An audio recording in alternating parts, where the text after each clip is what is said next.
তারা যদি খবর সংগ্রহ করতে না পারে তাহলে সেটা কিন্তু ইন্টেলিজেন্সের ফেলিওর। এরা দেশের চাইতে নিজের পার্টি, নিজের ক্ষমতায় দেখাকে বেশি গুরুত্ব দেয়। যেখানে ঘুষ খাওয়া হয় সেখানে তো ঘুষ দিয়ে সব রকম অন্যায় কাজ করানো যায়।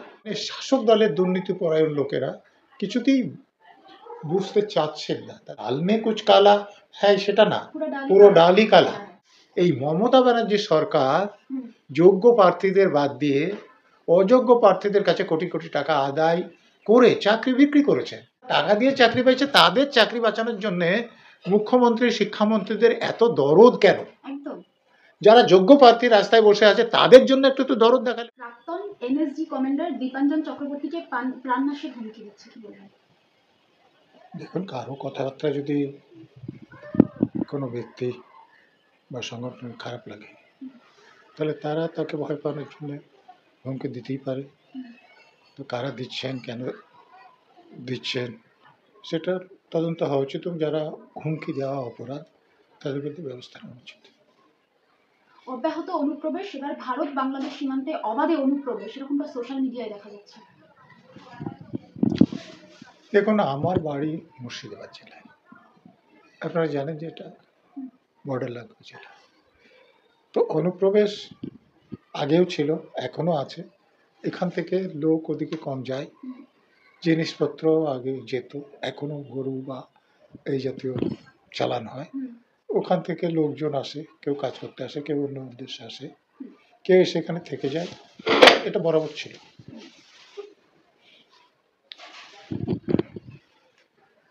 বলুন, তারপরে কি প্রশ্ন?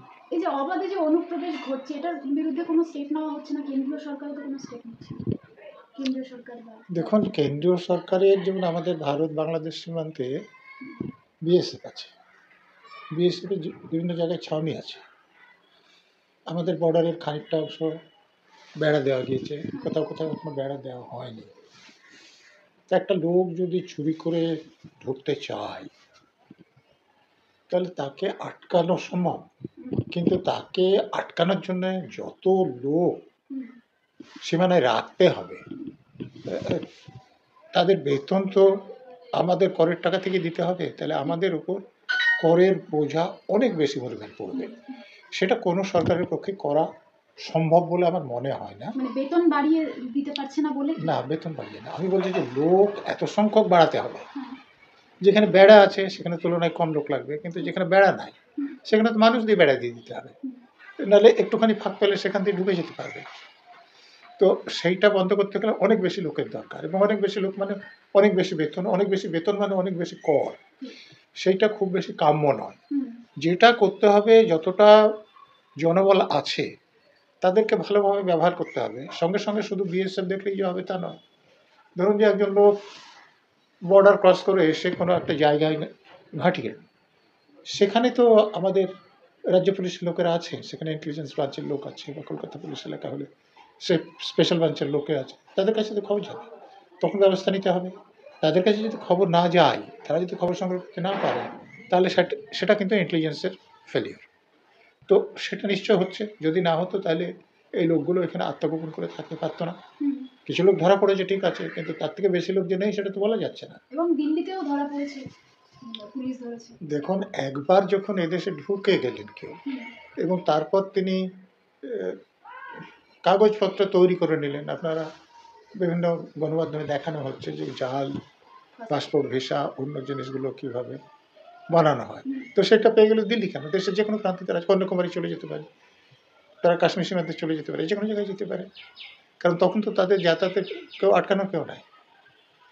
তাহলে সীমান্ততেই মেইন প্রবলেমটা হচ্ছে, সীমান্ততে আটকাতে হবে। তারপর যেখানে এসে তারা ঘাঁটি গেড়েছে থাকছে, সেখানকার লোকের তো নজরে পড়বে। মানে আমাদের গ্রামাঞ্চলে এখনও একটা নতুন লোক আসলে সেটা নিয়ে আলোচনা হবে না, এটা এখনো হয়নি, এবং আলোচনা হলে সেটা পুলিশের কানে যাবে না, এটা সাধারণত হয় না।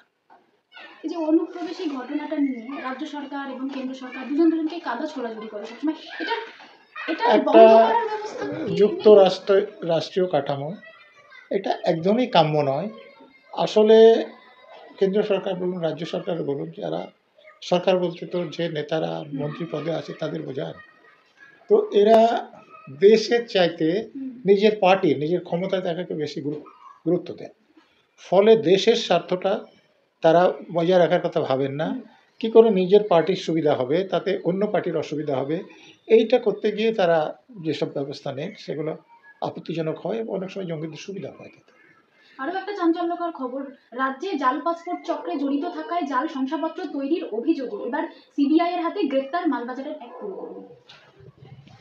দেখুন, শুধু জাল পাসপোর্ট কেন, ধরুন জাল স্কুলে পড়ার সার্টিফিকেট, হ্যাঁ। জাল রেশন কার্ড, জাল ভোটার কার্ড, হুম, জাল আধার কার্ড, সব কিছু তো তৈরি হয়ে যাচ্ছে। যেখানে অসততা আছে, হুম, যেখানে ঘুষ খাওয়া হয়, সেখানে তো ঘুষ দিয়ে সব রকম অন্যায় কাজ করানো যায়। এই ঘুষ দুর্নীতিটা যে আমাদের দেশটাকে শেষ করে দিচ্ছে, এই কথাটা মানে শাসক দলের দুর্নীতিপরায়ণ লোকেরা কিছুতেই বুঝতে চাচ্ছেন না, তাদের বুঝতে না পারার কথা নয়, ঠিক। এবং তাদের বিরুদ্ধে কোনো ব্যবস্থা নিচ্ছেন না। আলটিমেটলি এটা বেড়েই চলেছে, কেউ ব্যবস্থা যখন নিচ্ছে না। আপনি তাহলে দেখুন, অনুপ্রবেশ তো ঢুকে ছেয়ে যাবে, তো আমাদের দেশটা থেকে পুরো পুরো ছেয়ে যাবে জমিতে। তো আপনি কি মনে করেন যে এই যে বর্ডার থেকে লোকেরা ঢুকে আসতে পারছে, বিএসএফ এর মধ্যে কোনো দুর্নীতি নেই? আপনারা কি মনে করেন যে তারা এসে যে একটা গ্রামে আশ্রয় নিচ্ছে, স্থানীয় থানার মধ্যে কোনো দুর্নীতি নেই? আপনারা কি মনে করেন যে এই যে জাল পাসপোর্ট নথিপত্র পেয়ে যাচ্ছে, অফিসারদের মধ্যে কোনো দুর্নীতি নেই? তো সব জায়গায় যদি দুর্নীতি থাকে ঠেকাবেন কী করে? হুম, আপনাকে যদি ঠেকাতে হয় তাহলে আপনাকে প্রশাসনটাকে দুর্নীতিমুক্ত করতে হবে। তাহলে দেখুন যে কেউ লুকিয়ে আসতে পারছে না, কেউ লুকিয়ে ঘাঁটি গেড়তে পারছে না, কেউ লুকিয়ে এইসব নথিপত্র তৈরি করতে পারছে না। এসএসবি অর্থাৎ সীমা সুরক্ষা বলের প্রতিষ্ঠা দিবসের অনুষ্ঠানে গিয়ে স্বরাষ্ট্রমন্ত্রী অমিত শাহ শিলিগুড়ি করিডোরে এসএসবির ঢালাও প্রশংসা করে। 24 ঘন্টার মধ্যেই শিলিগুড়ি করিডোর চিকেন নেক্স দিয়ে জঙ্গি অনুপ্রবেশের বিস্ফোরক দাবি এডিজি দক্ষিণবঙ্গের সুপ্রতিম সরকারের। দেখুন, যারা পদে আছে, হুম,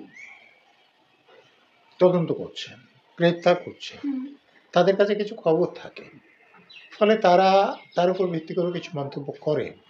সেটা ঠিক হতে পারে এবং অনেক সময় ভুলও পাওয়া যায়, সে নিয়ে বলার কিছু নেই।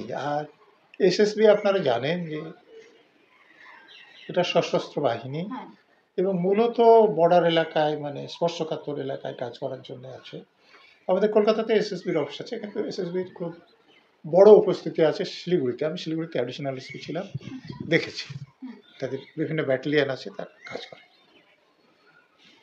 আচ্ছা, আবার একটা দুর্নীতি, রেশন দুর্নীতিকাণ্ডে ইডির জালে 3 চালকল মালিক।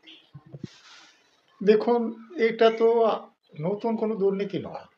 এই যে রেশনের মাল জোগাড় করা হয়, রাজ্য সরকার কেনে, রাজ্য সরকার তো এগুলো হুম, কোনো ফ্যাক্টরিতে চাল তৈরি করেন না, ঠিক। বা গম তৈরি করেন না, আটা তৈরি করেন না, চিনিও তৈরি করেন না।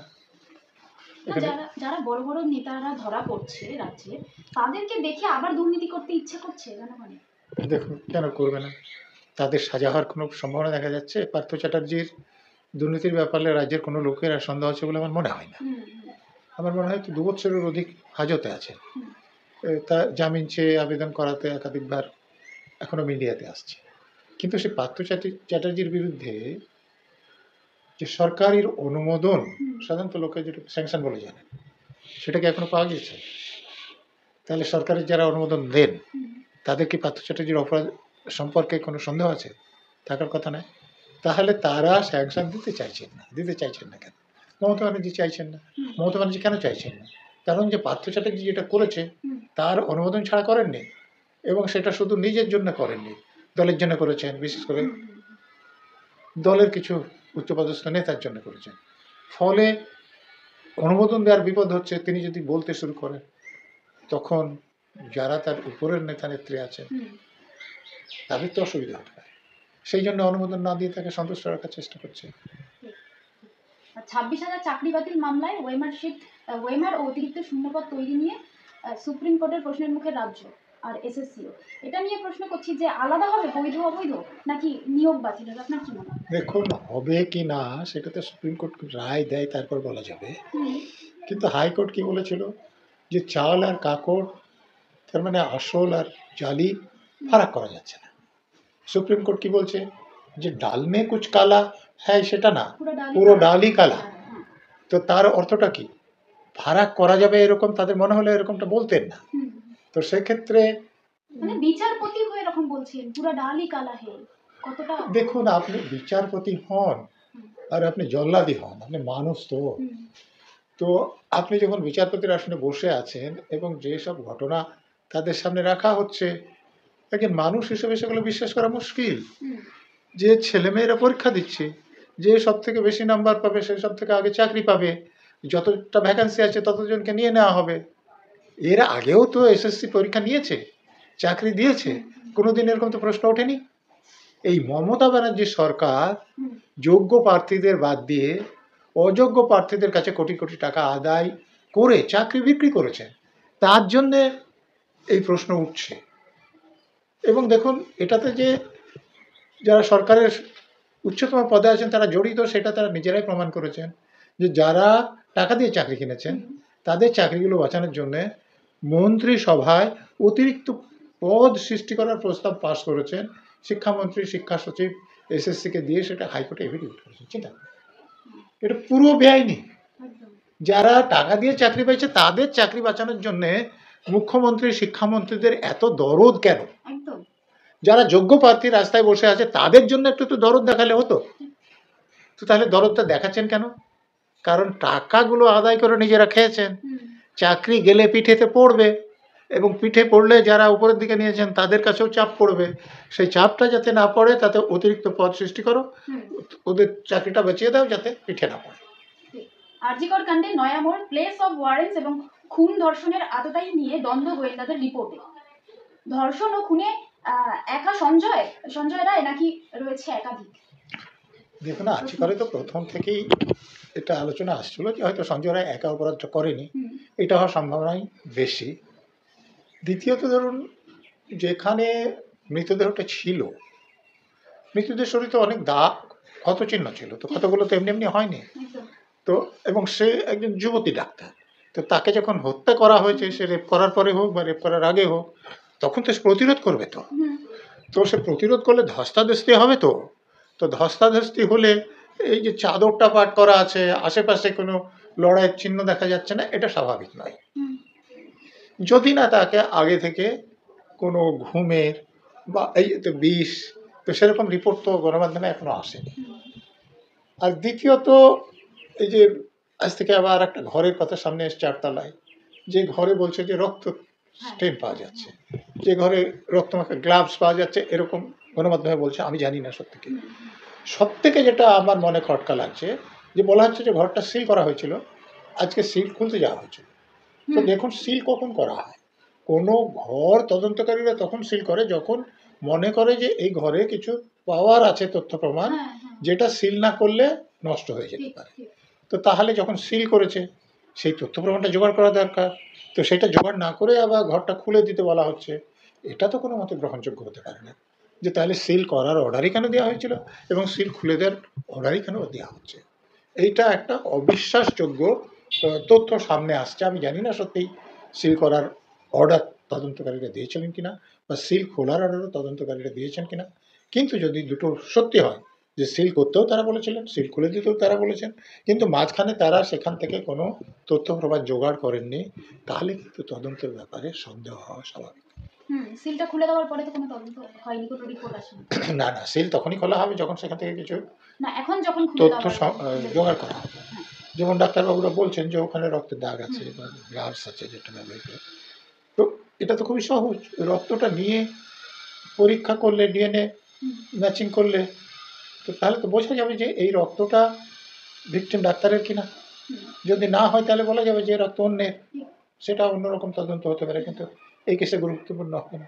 কিন্তু যদি দেখা যায় যে রক্তটা ভিকটিম ডাক্তারের, তাহলে তো এটা বড় ডেভেলপমেন্ট। হ্যাঁ, তো এইটা আমার মনে হয় যাচাই হয়। একদম। শুভেন্দু অধিকারীকে হামলার ছক বাংলাদেশি জঙ্গিদের, চাঞ্চল্যকর রিপোর্ট কেন্দ্রীয় গোয়েন্দা সংস্থা। দেখুন, গোয়েন্দা সংস্থারা গোপন খবর দেয় এবং জঙ্গি সংগঠনগুলো যেসব কারবার করে সে ব্যাপারে তারা খোঁজ খবর রাখে। তো এখন কারো কথাবার্তা, কার্যকলাপ জঙ্গিদের পছন্দ না হলে জঙ্গিরা তাকে হত্যার হুমকি দিতেই পারে বা হত্যা করতেও পারে। তো যখন গোয়েন্দা সংস্থা এরকম হুমকি পেয়েছে, তখন কেন্দ্রীয় প্রশাসন, রাজ্য প্রশাসন উচিত যে তাকে যাতে হত্যা না করতে পারে, এবং যারা হত্যা করতে চাইছে তাদের বিরুদ্ধে যাতে ব্যবস্থা নেওয়া হয়।